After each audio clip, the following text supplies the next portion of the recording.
answering them at the end, as you know. So, as I said, please feel free to do that. And without further ado, I would like to get started with the presentation. My name is Linda Ginac, and I am the President and CEO of TalentGuard. We are a software as a service company focused in the talent management space. We have a full suite of products. And if anybody would like my contact information, you can see it there on the screen. I'd also like to introduce Steve Huey. I'm very excited that he's on the call today, and I'm going to ask him just to say hello and tell a little bit about himself. Well, hi everyone. It's my pleasure to be here today. As many of you know, Linda typically does these calls by herself, but because of the topic that we were having today, Linda felt that some of my background might pertain to this particular topic. Just a little background, I'm a former marketing executive with Hewlett-Packard, Compaq, Polycom, and IBM. As many of you may know, some of the largest acquisitions in the tech industry history came out of those companies. So I was part of the team that bought digital equipment, for example, back in 1997. And I was also at Compaq when HP bought us. And the thing that was very obvious to me with those acquisitions was talent was probably one of the most significant parts of a successful merger. And I would say that if you look at digital Compaq merger, for example, I would say that the clash of cultures was probably one of the most difficult things that we had to tackle as a management team. So today, as we go through the presentation, I'm going to try to add some real-world examples that I've experienced in my career. That's awesome. Thank you, Steve. So a desired culture is a concerted effort on part of the CEO, the executive team, really everybody that's part of that company. And if that culture, whatever you define that as in your company, is not nurtured daily, what we have seen, both Steve and I, is that the culture ends up defining itself. And what that really means is you end up having what I call a meta culture, where there are different silos of culture and things that are represented on behalf of the company. And as you know, that really is a difficult thing to manage. I was reading the news today before, of course, looking at all the election stuff, but I came across an article. There is a company, we're located in Austin, Texas, and there's a company headquartered here named Bizarre Voice, and they are one of our fastest growing companies. They just went public. They're always touted as the hottest company to work for, and the CEO recently stepped down. This was this week, so it's a bit of a shock to us all. But one of the things that he wrote in the article that he just released, and his advice was to CEOs, is this: the soul of a company is what drives long-term success, and culture really, really matters. And I thought that was just so relevant to today, especially him coming from a company where culture was so ingrained. But again, it's a company that had lots of different silos. So I hope that what Steve and I share with you today can help you shape and reshape your own culture, and specifically build a culture of coaching. And we'll define a little bit more about what that means. Now, I'd like to welcome back everybody that has been with me. We seem to capture a lot of followers here.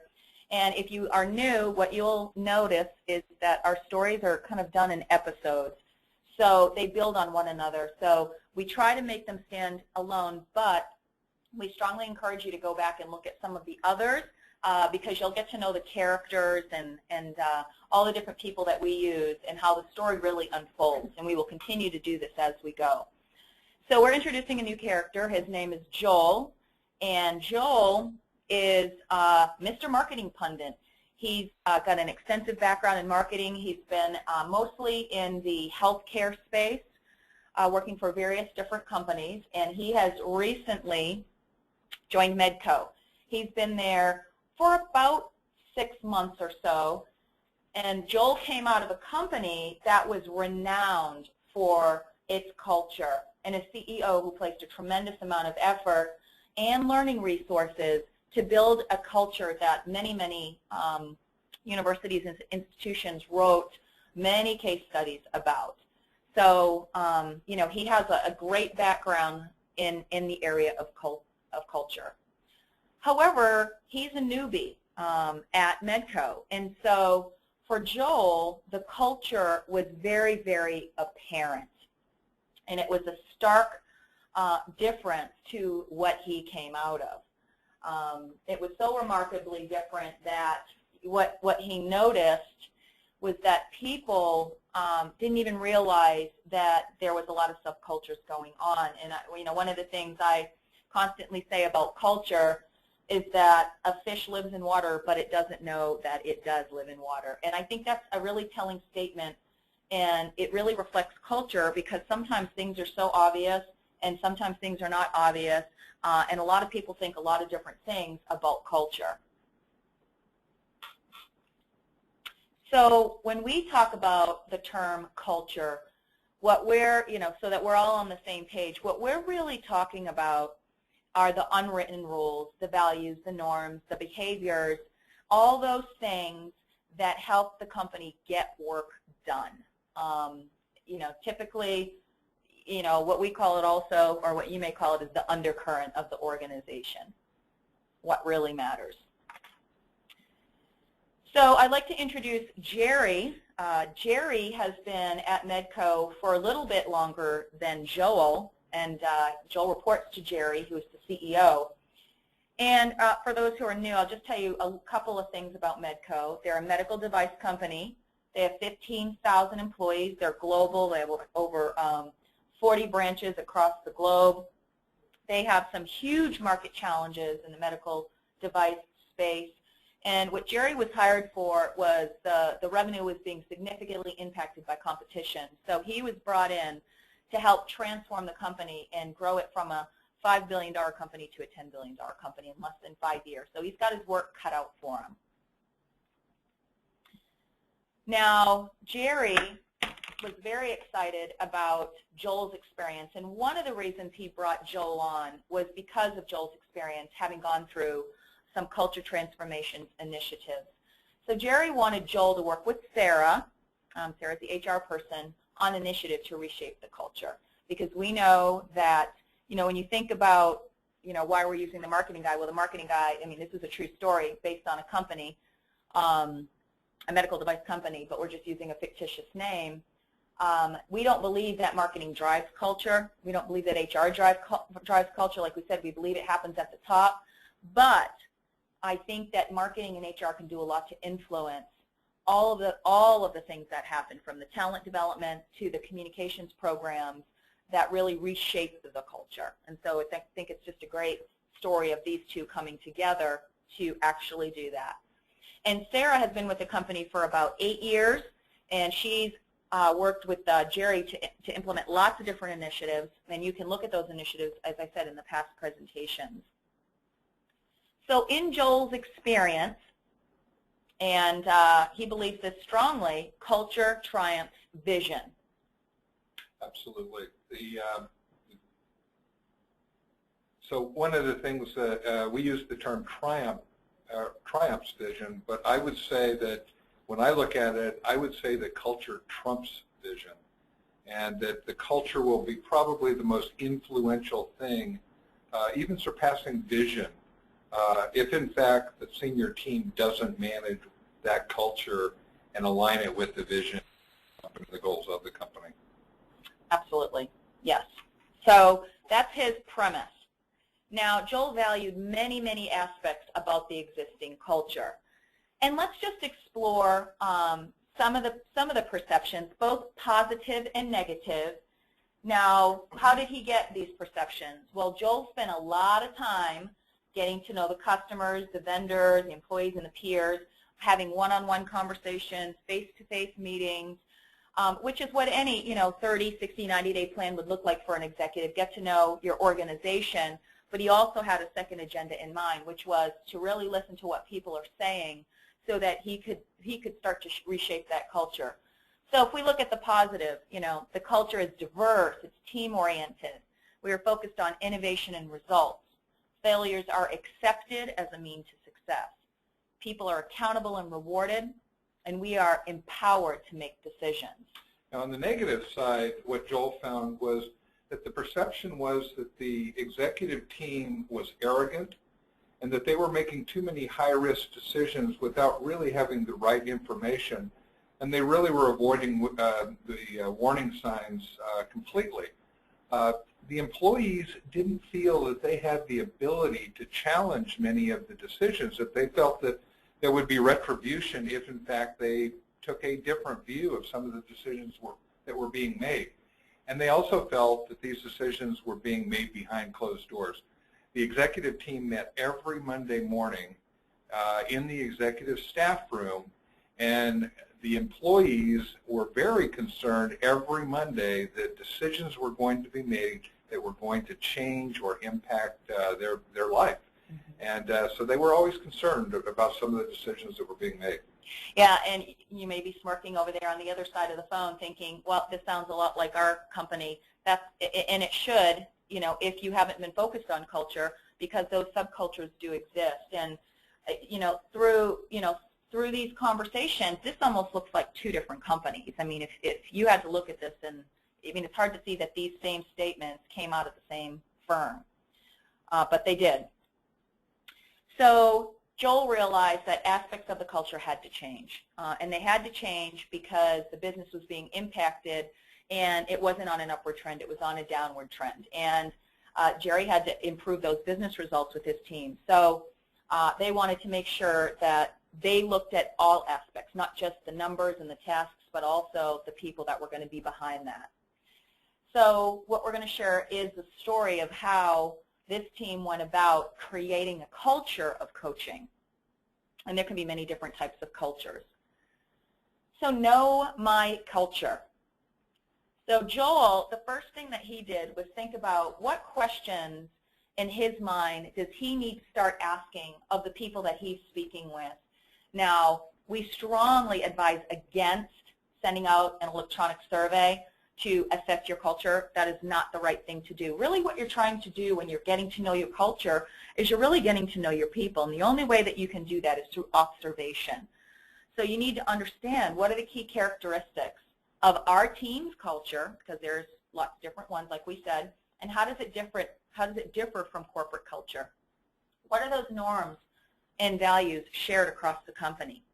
How do people communicate about their successes and their failures and their weaknesses? How do they talk about the executive team? What is it that they're saying about our products? And what Joel did is for every question he asked, just like you saw in the previous slide, all those words underlined, he took note and recorded every single word that came out of every single discussion. And then how is coaching used? What's going on in the organization that facilitates coaching? Is coaching actually happening? And in this company, when we actually asked the HR organization, how much coaching was going on, they weren't really even sure. They thought that it sort of maybe was happening in a one-off instance, but they didn't really have a grasp of it. So that was something that he absolutely wanted to understand. One of the things that Joel found when he was talking to the executive team and asking them to describe the culture that they perceived that the company had, that he got a very, very different story from them than he got from the employees. The employees had a completely different view of what the culture was. And there was this gap within the company. There was really a crack between the culture perception of the executive team and what the employees were actually experienced. And what he realized was it wasn't enough for the executive team to want a culture, that there had to be a structured process of evolving to the culture that they had defined. Yeah, exactly. And so what Joel did, very basic, we like to keep it simple, was he had the two lists, both positive and negative, and as I said, every word on that list. Now, what he also realized, to build on a little bit of what Steve said, was as he was talking to these executives and they were focusing on that ideal state, they kind of always talked about culture in its future state. But what he also recognized was that when he talked to other stakeholders, employees and vendors, they always talked about the what is, what's happening right now, and that was really what was creating the perception gap, because people were talking about it in two different states. You need both of those states, but you also have to have a path to bring those states together, and that was not happening at all in the organization. So 2, assess my culture. So what Joe first did in assessing the culture was he looked at the culture and he said, what should we actually preserve within the culture? Next, what must be abandoned? What are the things that really are negatives to the culture? What are the things that are impacting employee morale and employee productivity, relationships between management and employee? If those are there, we need to abandon them. And then lastly, what should we add? There are obviously things that we are not doing or things that are not elements of our culture that we should add to it to get to that desired state that Linda just talked about. Mm-hmm. So what Joel did was he loves Post-it notes like I do, and for every word that he collected on both the positive and negative lists and on the preserved, abandoned, and add lists, he added everything on sticky notes and literally had his entire conference room wall filled with sticky notes. And the second thing he did was he organized what he called a culture transformation governance committee. And the reason why they called it a governance committee and not just a task force, because usually a task force has a start and end date, a governance typically keeps it ongoing and consistent. And he knew from his experience that he did not want this to be perceived as a one-off, task-oriented initiative of the week project, that it had to be truly integrated. So, what were some of the things that were on these lists? These are just samples. There were actually a lot more, but the consistent focus on performance, being accountable, the openness of the company, that it was very innovative, all very positive things you would want to have as part of that. But what also came out of it is, wow, there are a lot of things that needed to be abandoned. The closed-door philosophy, even when executives weren't in meetings, there were a lot of closed doors, which really doesn't foster openness. The use of fear, blame shifting. Employees felt like every time they made a decision, it could be overridden without any conversation. And then closed books. So traditionally, this organization was one that didn't share all the numbers and the nasties, but the employees wanted it. They wanted to know what was being impacted and how they were impacting it. And then what should be added, as Steve said. So people wanted to be accountable, but they didn't feel like they had room to do so. But the thing that stood out, which was clear and which really fostered the whole change process, was they truly wanted that coaching mentality. And coaching has been around for a very long time. It is not something new. I mean, we've been using it for years and years. Very successful in the sports arena, and really that works well, but you've got to figure out how to bring it in-house. And when you really think about coaching, we're thinking about how do we engage in conversations, and how do we work on performance, and how do we talk to people in the here and now, not, oh, I'm going to wait for that one on performance review, or, oh, I'm going to wait for that one on my one-on-one staff meeting. Coaching is about action, and action is about changing behavior, and changing behavior is about implementing the vision. So they really go hand in hand. Now, aligning the coaching culture with broader organizational changes. So one of the things that was obvious to Joel was that if we were going to move forward with this culture of coaching, if we were really going to bring the organization along, that the coaching had to be aligned with the broader organizational changes that we needed to make. So one of the things that he did before moving forward, he had these lists, he had the governance committee. Before they started moving around Post-it notes and really thinking about how their organization was going to be shaped as a coaching culture, he revisited with the CEO and the executive team all of those strategies so that everybody on that committee was familiar with what they were up against, what the challenges were, what was working and not working within the organization, and how everybody had to come together to achieve that goal, so that they weren't making decisions or selecting attributes that weren't really in alignment with where the company was going. So after many, many meetings, and we're talking over the course of several months, what they did is that team distilled it down to 10 cultural attributes.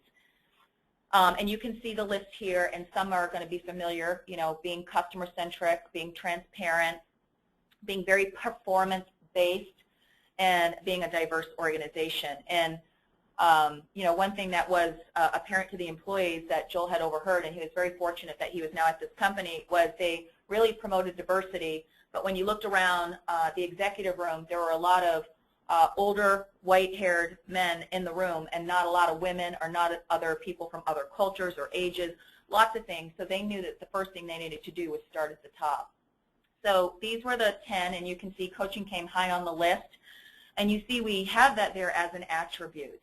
And if you're going to be a coaching culture, this must be integrated in all that you do. So it's a great place to start.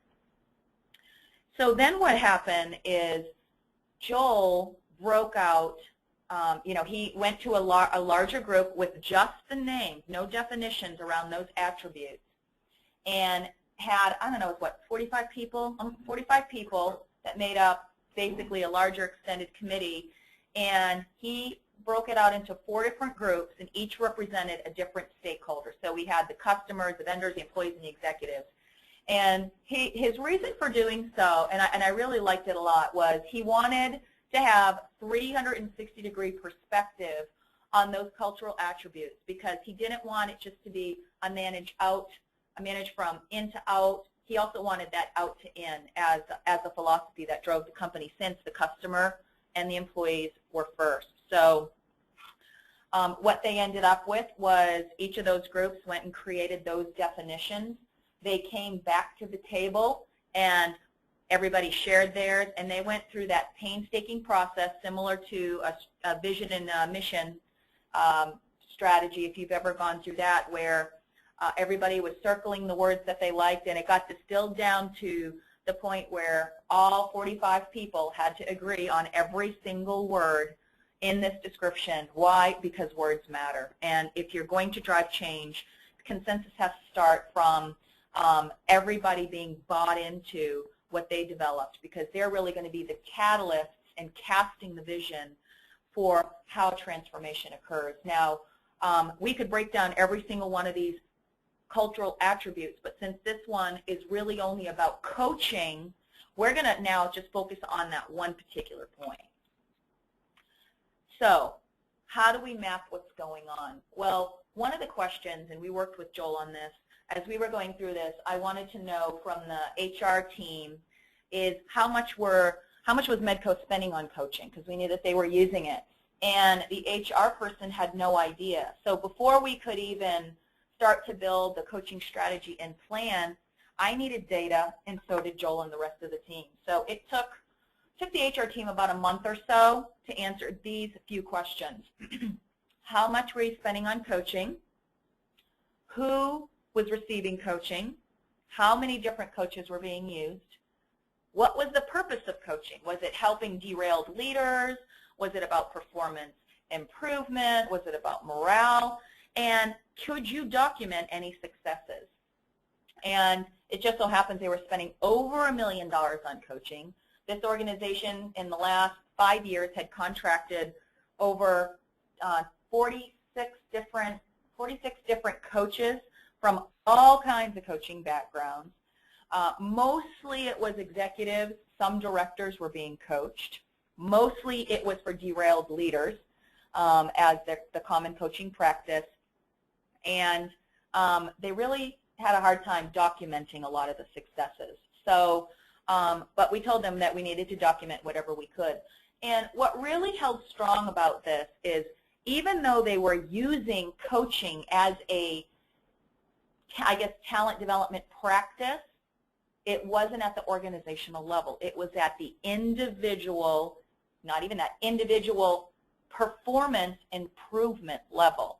That is not a culture of coaching. That is a task or a strategy that is being used to focus on the development of one person, not as a cultural transformation. So Joel knew that there really needed to be a framework around the planning process of evolving to the culture of coaching. Now, in Joel's previous company, they had actually competed for the Malcolm Baldrige Award, and Joel had been trained in TQM, or Total Quality Management, and he was familiar with various tools that could be used for not only solving problems, but for defining steps on how to get from one point to the other as you evolve a company. And one of the tools that he used was what is commonly called the fishbone, and it's actually called an Ishikawa diagram.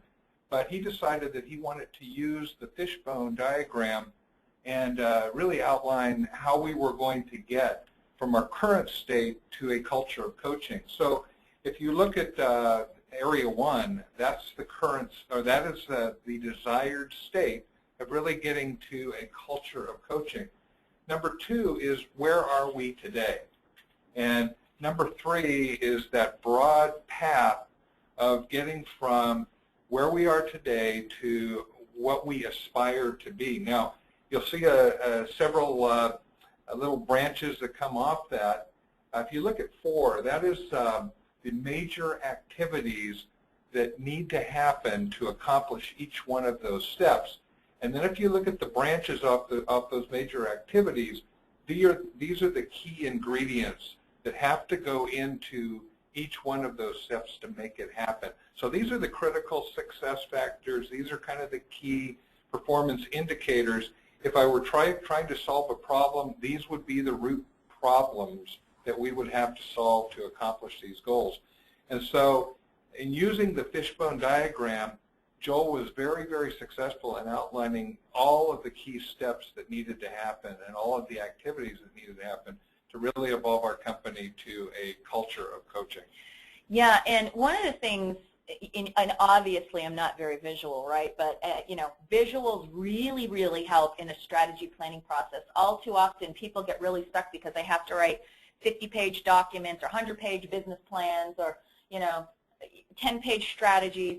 This really focuses on what needs to get done first before that basic, you know, writing and planning on paper really comes through. And what this does is it allows everyone to talk about all the things that need to happen, and it minimizes the silo effect.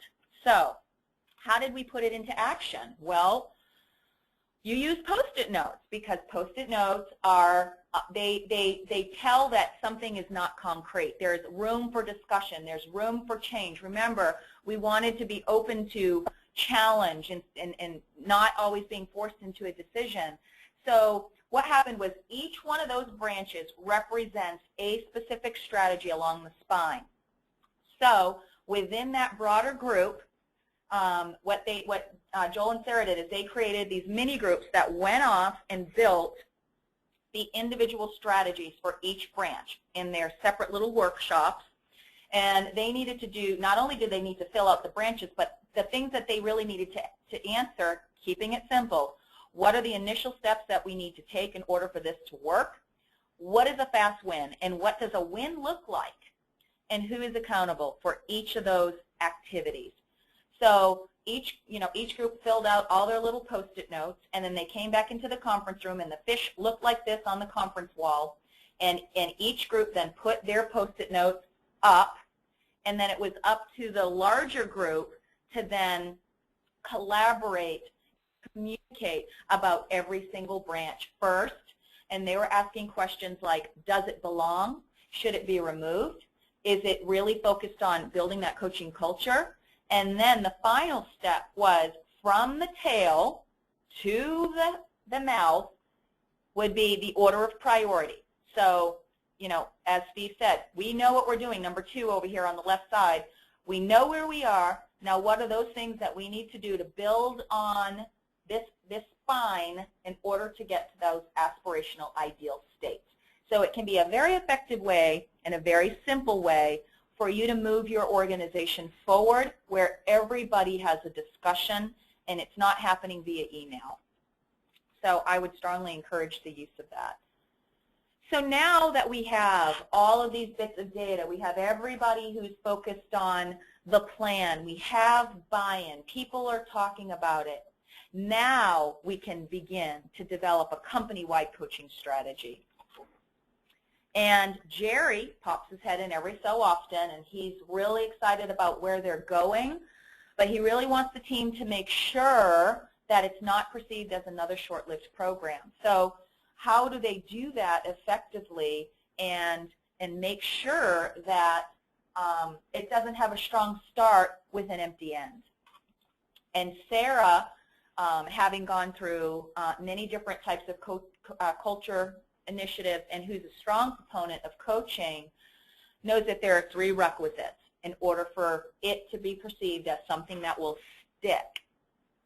And that is CEO and executive buy-in. The CEOs need to be coached. They need to coach. Everybody needs to understand what coaching means. That's the first one. The second one, as we said, a strong mission and a very strong business strategy. If you don't know where you are going, a culture is not going to help, especially a coaching culture, because we need to coach toward direction. We need to coach toward strategy. That's the second one. So you must have a clear business plan. Goals must be understood, and those must be cascaded down within the organization as that second tier. And then the third represents the pillars in the middle.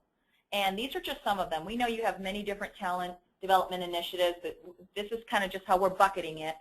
You need to have a plan for how coaching works with organizational development. Rather than having facilitators teaching curriculum, you need to have coaches teaching curriculum. In performance management, you need to be able to have coaching discussions, feedback discussions, whether someone's on a PIT plan or whether you're developing somebody for a next role, which would be the succession planning. And then your learning and development tools. How are we going to embed coaching into all the learning that we do, rather than just somebody going to take a course 101 online? How do we bring it back into the organization and coach it through? Those 3 requisites, and understanding how they're going to be used across the talent development continuum, or value chain, if you will, represent the things that are required for a coaching culture. And this is something that's very, very important. It must also be incorporated into your competency model. Now, this is a very sophisticated model, but we tried to present it in a simple way, where 9 times out of 10, an organization, and so did MedCo, really focus on 2 layers of competencies. One being behaviors, and sometimes you might refer to those as your values, and the other being the leadership competency model. Well, there are a lot of holes with that. So what we believe you need to do to set the foundation for all communications is culture is the first layer. Culture is what sets the tone and really the personality of the company, how the work gets done. Culture drives behavior, but behavior is observable. We can see these things. And then behavior drives the functional competencies, and by functional what we mean role-based. Sales competencies are different than marketing competencies are different than engineering competencies or retail or sales, whatever it may be. People need to be measured on those things differently. Then you have your leadership layer. How are we going to lead this organization into the next goal, the next generation, whatever that may be? And then coaching is about how we do it. What is going to be our style? And all of these are important in driving that transformation, so much so that, these start as competencies, but they end up becoming marketing and HR campaigns for communication throughout the company. Joel had convinced the senior team and Jerry that the company really needed to pursue a culture of coaching. And his concern was that they wanted to do it today. And they looked at Jerry and said, or Joel and said, okay, just go do it. But Joel knew that this was going to be a long process of evolving the company, to training people and that sort of thing, and that he felt that it would probably take up to 18 months just to get to a new culture for the company. And so when he looked at the timeline he really started to outline how do we evolve to this culture. And the first thing that he looked at was we really need to start with a formalized external coaching process. We don't have the expertise in-house to really coach employees, and so we're going to have to bring in people and really have them model what this looks like and do it on an external basis initially. As we're doing that, we then need to transition to developing an internal coaching capacity, and there's a lot of aspects of that. We're going to have to train. We're going to have to either develop curriculum. We're going to have to buy curriculum. We're going to have to bring in trainers. It's going to have to be a company-wide intensive effort to develop an internal coaching capacity. It's like a boot camp. Absolutely. The next thing was that managers actively coach employees towards organizational goals. This isn't a one-time event. What we had to do was create a culture where managers on a daily basis were coaching employees. They were using the tools that we gave them, and that it was a regular thing, just like you would see with a football coach. Football coach doesn't leave at the beginning of the season because he's got the team ready to play. He's on the sideline every single game, and when the players come off, he's telling them what they could have done better. He's praising them when necessary, but he is there all the way through the step. He is sitting in the background, and that's what we expect of our managers. And then lastly, that once we instilled this into the company, that we really needed to integrate coaching into our talent management practices. And our managers needed to use the tools that we provided with them really as a tools towards this coaching culture that we had in growing employees and developing employees towards the business goals and vision of the company. Absolutely. So let's just break it down so we can share just a little bit more with you on each of these steps so that you have a little bit more information that you can use to then figure out, what might work in your company if you're going to work on an initiative like this. Now, we love this lovely lady. Her name is Fran. Fran is one of the coaches that MedCo had been using for quite some time with a lot of success and a lot of results and a lot of feedback from the leaders. So they really wanted to focus on a style that her style of coaching, and she was trained as a professional career manager. So what they did is they brought Fran in, and we started with, I think it was like 13 different executives to get started, where this initial 13 group was going to be the foundation and the role models for building that coaching culture. They were going to demonstrate the support that they were involved in it, that they're on board, and they're going to teach it to the others, and they're going to really focus on that role model. How can I really create success for this organization, and what does success look like, and what doesn't it look like? And you can see here on the right, we've given you, again, just a few more steps, trying to keep it simple and not overwhelm you too much. What is your coaching governance policy? You've got to have that. So what does it mean to be coached? What information gets shared? What tools are going to be acceptable? You have to set the expectation with people, because when expectations are set, people will be more willing to engage.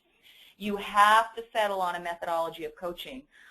It can't just be a whole bunch of coaches using different things. If you're really going to build a competency in-house that can be used as a competitive advantage, you have to focus on one thing, just like TQM focuses on one thing, so that it works, and when it's not working, we know which step within the methodology is broken, and we can go back and fix it. I also believe that it doesn't necessarily have to be the manager of the employee who is the coach. It can be a manager. You could have one manager from one group coaching the other employees and vice versa, right? It can be shared that way. But what is important is that coaching is truly an intimate process, if you will. So some kind of matching process is good sometimes, especially with external coaches. And then understanding how you're going to measure that ROI. Now, that translates into your internal coaching capacity. And if you were with us last few weeks ago, we did a webinar on 5 reasons all managers should be career coaches. And that really builds out this one slide into an entire, hour-long webinar, which we'll share. But I do just want to highlight and not repeat what I've done in that webinar. But as I said, you've got to build out that internal coaching capacity. Now, could you use external coaches for this whole thing? You could, but it really doesn't become part of your culture, right? It's not embedded. If you do build out an internal coaching capacity, it can be used as an advantage, and a huge advantage. And what you'll start to see is that coaching gets cascaded down into the organization to the ultimate and end employee. Because we're teaching manager new skills, they're going to have more effective discussions, and you're going to see those discussions manifest in the way that people talk, in the style, in the words that they use.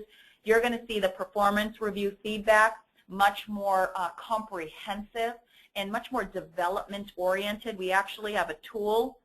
It's our analytics tool that we can embed within our performance management that actually shows the emotions, the intent of those feedback discussions, and we can see a trend after managers become coaches in the way that that organization's pulse works. It's very powerful. Measurement ability, you can see that much better in-house. You have consistent process, and it's absolutely much more scalable. And again, just some steps over there. You can learn more about those in that presentation from before, which you can download now. And finally, managers actively coaching employees. So what do we need to do there? So when you looked at really evolving to a culture where our managers were actively coaching employees on a daily basis, we looked at the structure that we needed, and the decision was that the default should be that the manager should be the coach unless there were special circumstances as to why that shouldn't happen. We felt that coaching occurred daily. It was not a one-time event, as I mentioned before, that managers should sit down and coach people on a regular basis and use the tools that we were providing to them so that it was an ongoing thing. We wanted accountability in all managers. We wanted them to feel like this was their responsibility, that this was a key management duty that we were expecting of them. We had the systems and processes that were implemented in support of the coaching culture to drive the company goals. And then managers really needed to understand what their role was and what we were expecting in them as a company, and we needed their commitment that they were going to accomplish the goals that we had set. Right. So as what we did is, in their performance review specifically, one of the competencies, because it was part of that cultural competency model, was all the KPIs on how coaching got measured. So that's real important if you're going to hold them accountable. And we're nearing the end of the presentation for those of you who, maybe this is your lunch break. So it's extremely important that all coaching is integrated, as we said, into your talent practices. And it is a 50-50 relationship when it becomes a coaching engagement. Manager responsible for 50% of that, and the employee is responsible for 50% of that, and HR just has to provide the tools and the means to facilitate those discussions.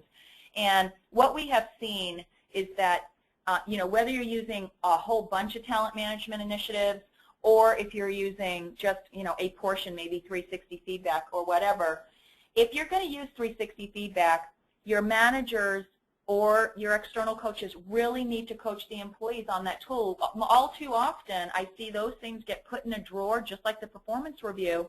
That is not a culture of coaching. That is something that you have to define of what does coaching not look like. Because you really have to sit down with an employee and say, for example, and this was one area where we had one manager who couldn't delegate. He just wanted to do everything, and it's actually causing him to be sick.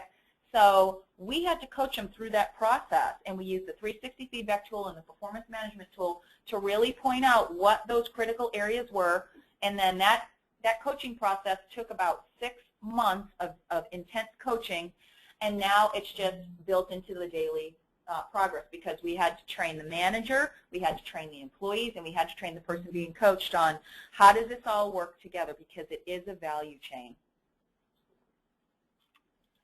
So step 9, Now, a program wouldn't be good, as you know, if it's not evaluated. So when you're thinking about all the things that you do in your, transformation, you have to begin with your key performance indicators. What is it that we're trying to achieve? How are we going to measure whether we have a true coaching culture? What is going to be the center point of our organizational change? How are we going to keep it consistent? How are we going to be uniform in all that we do? Right? How are we going to walk the walk? It's really important to be able to define that, not one time. That's why we call it governance, because it has to be something that happens all the time. We have to ask ourselves, what are we doing right? What are we doing wrong?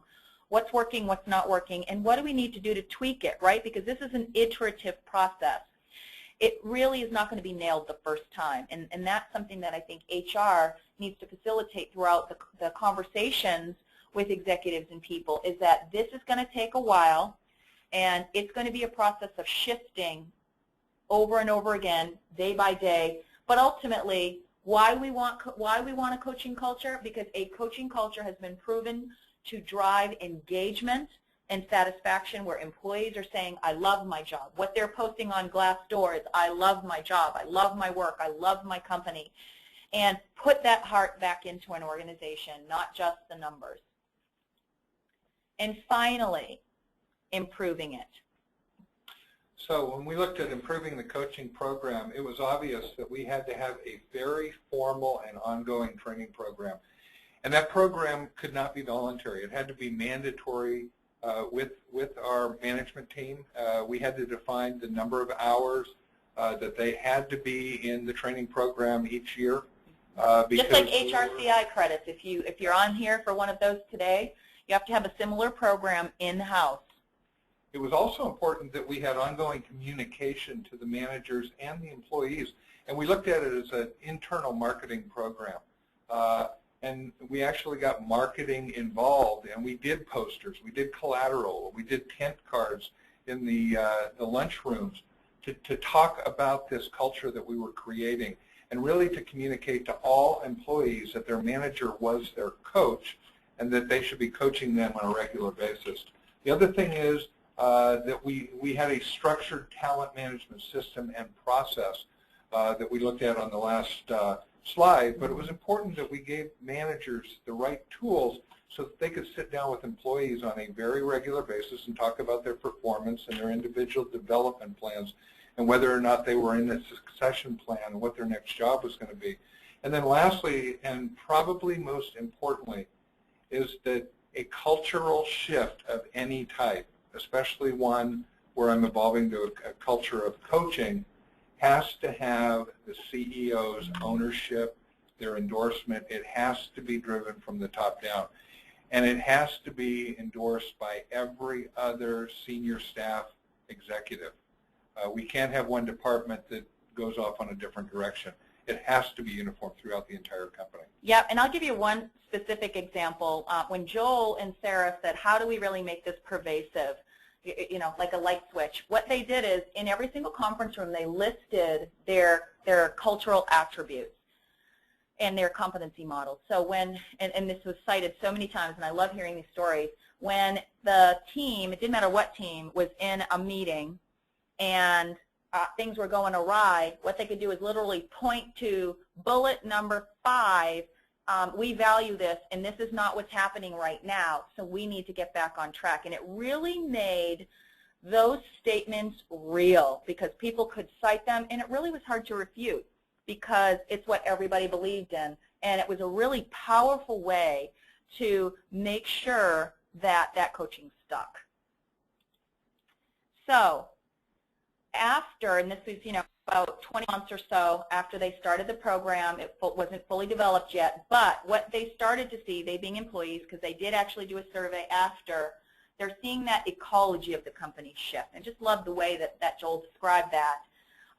But they also knew that it would take time for the seeds to grow. And, me being a visual person, one of the things that I had recommended to Sarah is that she actually used a seed to show people where they were at within that cultural transformation, all the way from a seed to this little bud coming through, all the way up until the tree is growing, because it does take a long time. And the thing that you don't want to do is get people off track because they feel like results aren't happening right now. You need to be the catalyst for setting the tone, setting the timeline, and for sharing in those stories day in and day out. And I emphasize that communication is so important. How are you going to communicate those coaching success stories internally, just like you would in a marketing campaign externally? How are you going to share that information? What are you going to put on your website to show that culture and to make it real? Those are some of the things that you need to think about. Now, as for Jerry, the CEO, his beliefs started to change as well.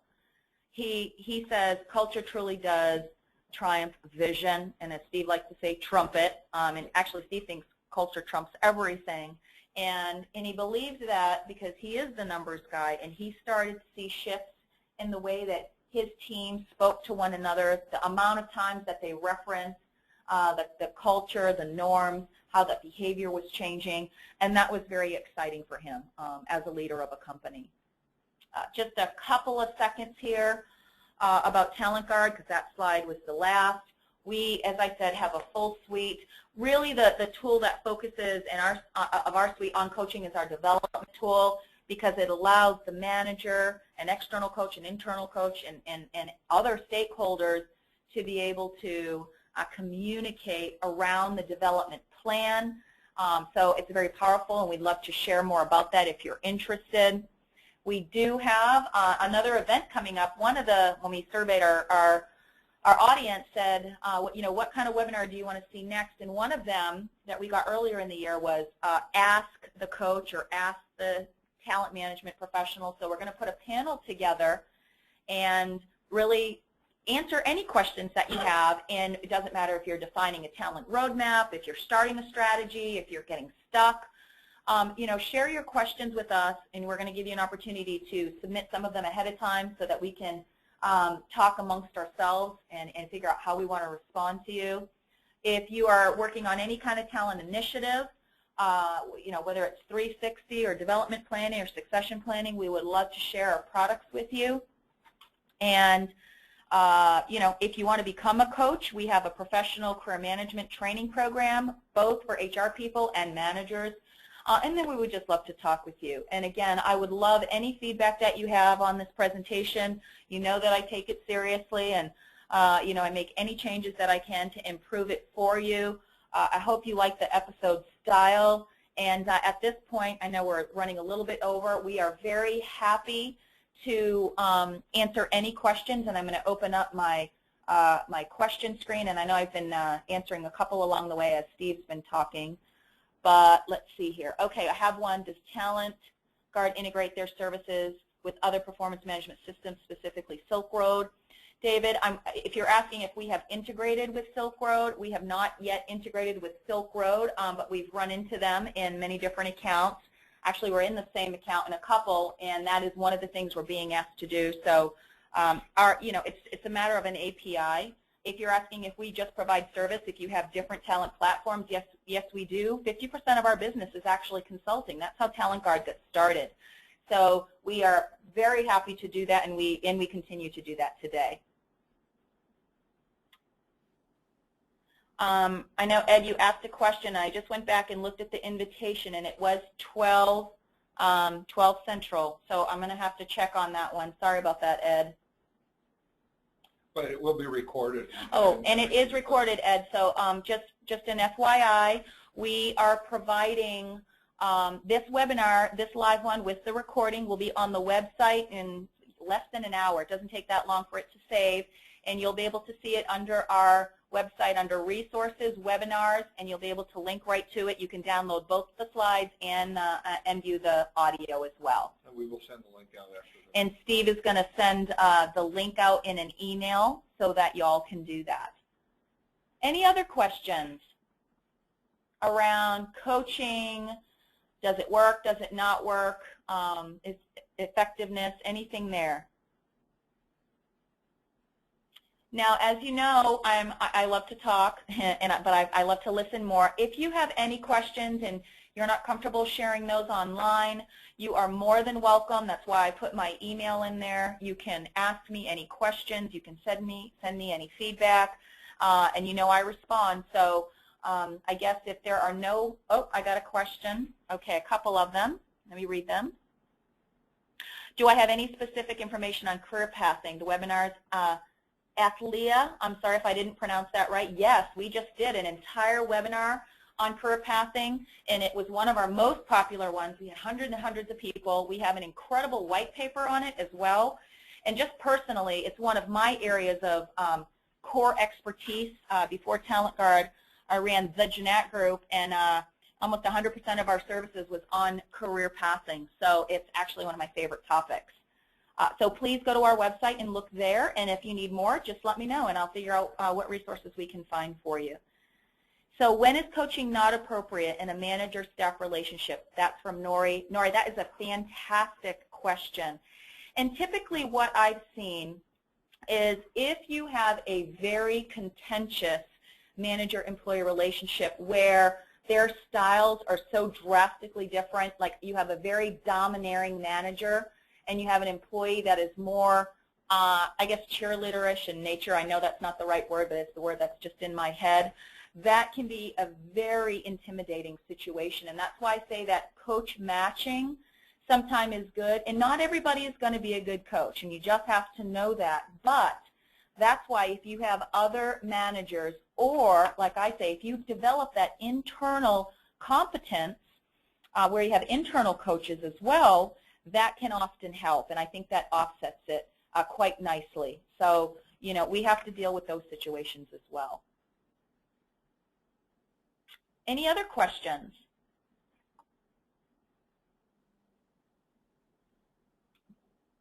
Peer coaching.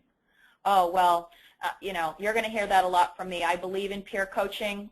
You know, the philosophy that I have just as a leader is, you know, there is no hierarchy, even though, you know, fundamentally I know that there is. But I speak to people as if everybody is a peer, from my office manager to the people who take out my trash to my board members, because I fundamentally believe that a coaching style is a very successful style, and it really goes a long way, especially when people know that you care, and coaching involves caring. If they know you care and they know you're saying things, and I'm definitely mirror, mirror on the wall, and I tell people exactly what they need to hear, but I do it in a very constructive, positive, and caring way. And I'm very empathetic, but it doesn't get in the way of being tough. And it's really hard to learn that skill, and it is a skill that has to be taught. I don't find that it comes naturally to a lot of people, and it is painful going through change. Change just it just is. And so people feel very uncomfortable when they're being taught how to be a coach versus a different style, because that style has worked for so long. But once they get it, you can see it in their eyes, and then they never go back. So peer coaching is powerful, very powerful.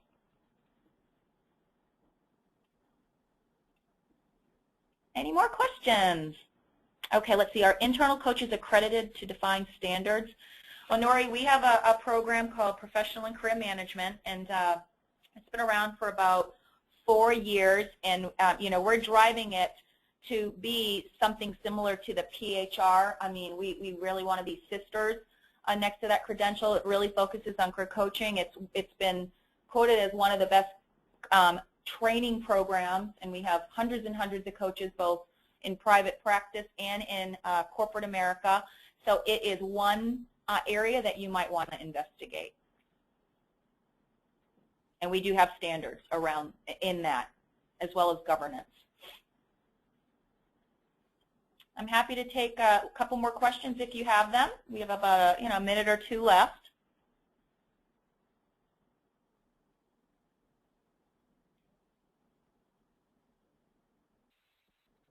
Alrighty then. Well, I hope that you enjoyed this webinar today. I hope at least you learned one thing that you can take away and bring into your organization, and I want to really thank you for your time. We really appreciate it. We know you're all busy, and I just got another question. Okay, let's see. She's working on a mentoring program for her organization. How have you advised on the collaboration between manager, coach, and mentor to ensure there isn't conflict? Any products on mentoring? Our development product works in mentors are really coaches as well, and I really want to highlight that. I think if you have formal mentors, those formal mentors can be formal coaches. Sometimes the dialogue's a little bit different, right? Because a mentor usually is competency specific. If you're in sales, you want a sales mentor. If you're a CEO, you want a CEO mentor. So that is one of the defining characteristics that would be a little bit different than a coach. A coach usually is trained on career development, career pathing, effective feedback, holding discussions, follow through, those sorts of things. So they're a little bit more horizontal in nature. So if you can have a mentor that's trained as a coach, that can be a very powerful combination. In terms of a question from Kathy on measuring ROI, Kathy, I really think there are some standards that you can integrate, i.e. you can actually look at from the point you started coaching, the coaching culture. You can look at your retention rates, have they increased? You can look at the financial performance, which takes longer to measure the ROI, but it absolutely can be measured. And then there are some of those softer ones that are going to be specific to each company. Are your surveys more positive? Are you getting much more positive comments on a Glassdoor? How are you moving the needle in terms of how people, how many times are people referencing the use of culture and the term culture in your daily discussion? So it really is about what do you want your culture to be and what do you want measured. And I say focus on 2 or 3, maybe 5 max, because you don't want it to become a numbers game as well. You really want to make sure that you're focused on the things that matter. Now, can those KPIs change? Yes, they can change over time. But focus on something that matters to your CEO, to your executive team, and to your employees, and then share in that data and let them help you provide that information. So another question, in volatile businesses, are there not risks in coaching for careers that cannot be guaranteed? There's many answers that I can have to that, but what comes to my mind is no career is guaranteed in any business, whether you're succeeding as an organization, succeeding in terms of hitting your performance numbers or not. It really is all about what's going on in your company. Now, can you coach to performance? Yes, but not always. Some people are just not coachable. So you can have the best coaches in the world, but some people are just not going to be open to it. They're still going to do what they want. And in any mechanism and in any engagement, when you say to people, and this is what I always say, look, I'm going to coach you the best that I can. I may not get to the point that you need, so we may need to bring in other people. You might not be coachable. I'm going to let you know when I'm experiencing that. Nothing is guaranteed in the end. But what we're trying to do, right, is you want to remove that guarantee because it is a style. It's just like breathing. It's that fish that lives in the water that knows, doesn't know that it lives in the water. You want that new style to be almost transparent but obvious at the same time, opaque, where that kind of measure isn't there, because if that measure is there, then you only have some people who are doing coaching and not others. I mean, I guess that's the way I would answer that without knowing a little bit more about what's going on in your environment. The other thing I'd say is that coaching is all about growing the employee. Whether or not that employee's career is going to move on, whether they're with us or not, and hopefully if they have to move on to another company or another job, we prepared them and we've grown them as a person as well as in their business capabilities. Right. Another great question, I love these questions, is management coaching more about the manager's agenda rather than the staff member's agenda? And when you're coaching, what you're taught and what we teach is let's get those agendas out on the table so we know what they are. But here's what I'm going to also say.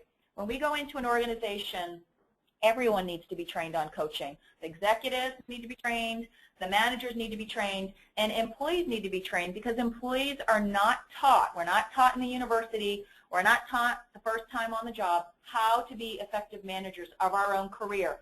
And when I was running my career consulting company, that is the #1 complaint that I had from all people going through transition is, I just don't know how to do it. What do I do? internally, externally, it doesn't matter.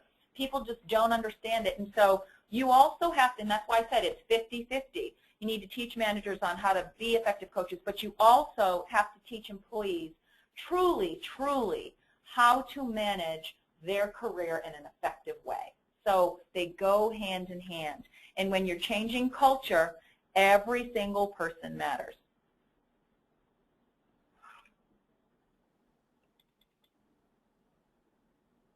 Anything else? I love all the questions. This is a very passionate topic for me. Being a coach, and that's how I call myself head coach at this company, it can really, I just personally have seen so many positive results that can come from it. You know, sometimes crying is involved, but they're good tears because people are growing, and growing is painful, as I said.